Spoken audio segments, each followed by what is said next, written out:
Grand theory refers to big, broad ideas that try to explain how society works as a whole. It goes beyond specific situations, focusing on general rules and principles.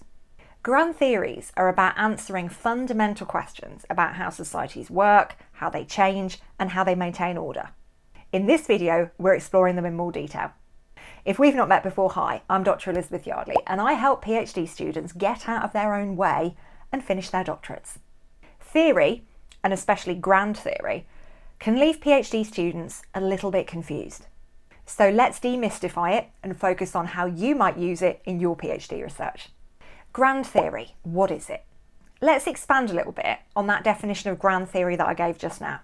So to recap, I said that grand theory is about big, broad ideas that try and explain how society works as a whole. It goes beyond specific situations and focuses on the general rules and principles. Grand theories are about answering fundamental questions like how societies work, change, and maintain order. So these theories look at the big picture. They look at how entire societies are organised. They look at how large-scale social changes happen over time. For example, grand theory might be helpful in explaining why some countries are wealthy whilst others remain poor, or how social institutions like family and education contribute to maintaining order in society. So they're zoomed out, they're big picture, they are hovering above society. They're asking, okay, how is this all working or not working? They're not in the weeds of everyday life. They don't study individuals, they study groups, organisations and social institutions. Let's look at some examples of grand theory. Some of the most well-known grand theories in social science include these. Structural functionalism.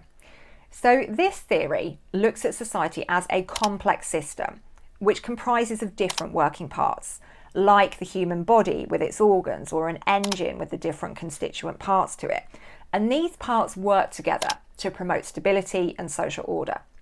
So things like social institutions like family, education and religion, all of these are important. All of them play a role in maintaining societal equilibrium. Conflict theories.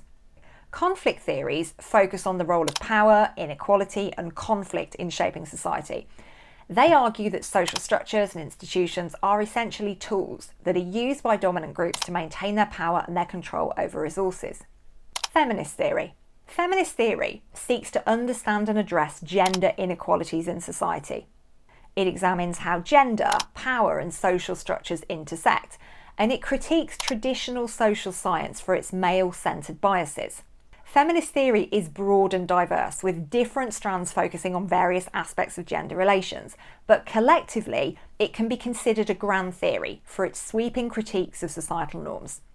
Now, before we move on to look at how to use grand theories in your research, I want to hear from you in the comments.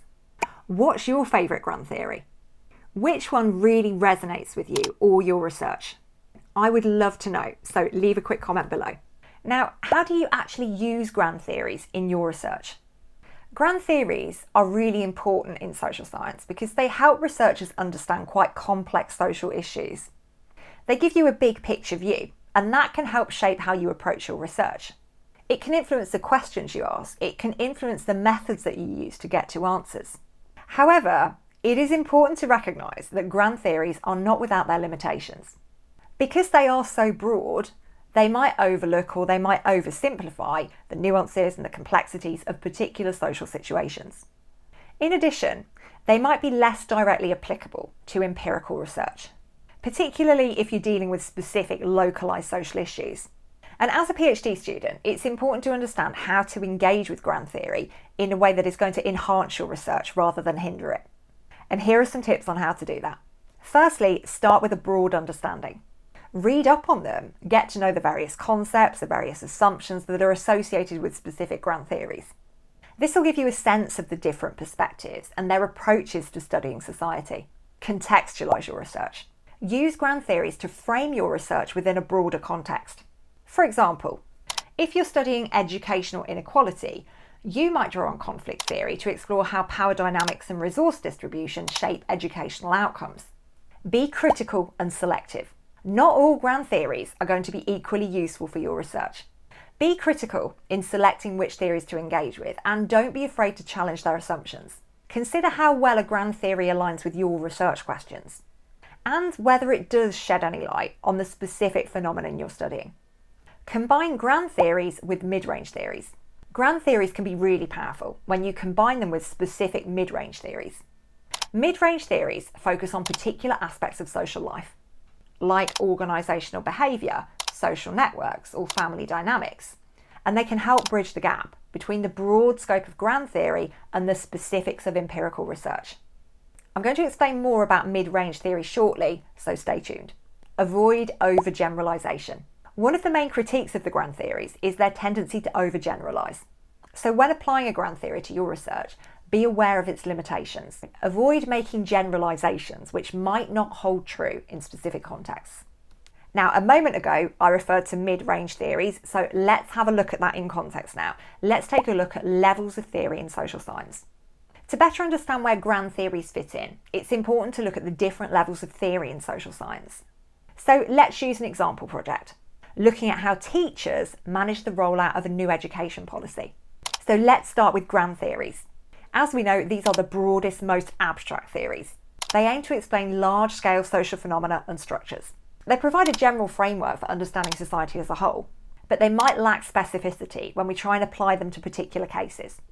In our example, we might look at conflict theory to understand how power dynamics between policymakers, administrators, and teachers might influence the implementation of new education policies, with a focus on potential inequalities or tensions that arise. Now for mid-range theories. These theories operate at an intermediate level. They focus on specific social phenomena or specific social processes. They're more directly applicable to empirical research than grand theories, because they offer detailed explanations of particular aspects of social life, but they're still a little on the abstract side. In our example, we might look at Bourdieu's theory of cultural capital to explore how teachers' backgrounds and resources affect their ability to effectively manage and adapt to the new education policy in their classrooms. And finally, micro-level theories. These theories focus on individual or small group interactions. They're concerned with the day-to-day experiences of individuals. In our example, we might look at Lipsky's theory of street-level bureaucrats. This theory emphasises how teachers, as frontline implementers of policy, use their discretion in day-to-day decision-making, and this can lead to different interpretations and applications of the policy in different classrooms. This theory could be crucial for understanding the real-world impact of the policy, especially as it gets filtered through the individual actions and judgments of specific teachers. So can you see the clear distinctions here between those different levels of theory? They're each operating at different levels of analysis. Grand theories offer broad overarching frameworks that explain large social structures. Mid-range theories zoom in to explain specific social processes or phenomena. And micro-level theories focus on the fine details of individual actions and everyday experiences. What about combining levels of theory?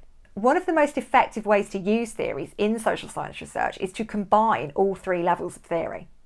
This allows you to take advantage of the broad perspectives offered by grand theories, whilst also incorporating the detailed, more context-specific insights provided by the other levels of theory. So in our example, we could put it together in the way we just described. So we'd start with the grand theory, like conflict theory, to understand those broader power dynamics between policymakers and administrators and teachers. We could then bring in a mid-range theory, like Bourdieu's theory of cultural capital, to explore how teachers' backgrounds and resources affect their ability to implement that new policy. And then finally, we might draw on a micro-level theory, like Lipsky's street-level bureaucracy, to examine how those individual teachers use their discretion in daily decision-making, shaping the real-world impact of the policy in their classrooms. So grand theories provide this broad conceptual lens that can enrich your research and provide insights into those larger forces that shape society. However, I'd argue that they're most effective when they're used in conjunction with other levels of theory. Popping up on your screen right now is a video that I think you are really going to enjoy if you want to get to grips with all things theoretical and conceptual. It's about research paradigms, and more specifically, where and how to write about them in your thesis. So go and check that out. I'll see you over there.